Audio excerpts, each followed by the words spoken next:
Racism in the property sector was highlighted by a black tenant recently when he was told that a landlord wouldn't accept a black person as a lease or rental tenant. His social media post went viral. The estate agency board sprung into action.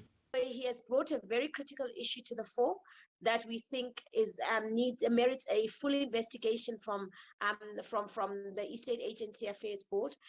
And last week, I dispatched a team to Cape Town to speak not only to the complainant but to also speak to the agents.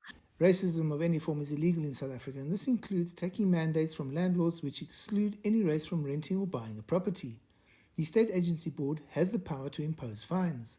We have said that we are going to investigate the matter further, but it doesn't excuse the principal from liability, because they need to make sure that whoever reports under them, whether it's a full status agent or an intern, that person complies with the legal requirements of this, of the laws of this country.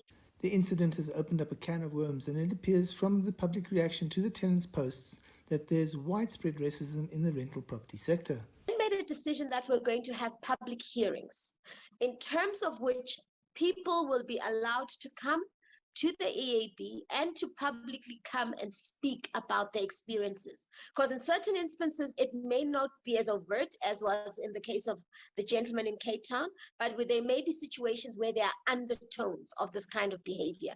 The investigation and hearings will also include industry operators and the associations that represent them. So we're also going to ask them to come and account and explain why it is that their members would be perpetuating such a practice, and do they have any knowledge of such a practice? And if they don't have any knowledge of such a practice, then they need to join hands with us as the regulator to make sure that their members are educated and that any instances of such practices being undertaken are immediately reported.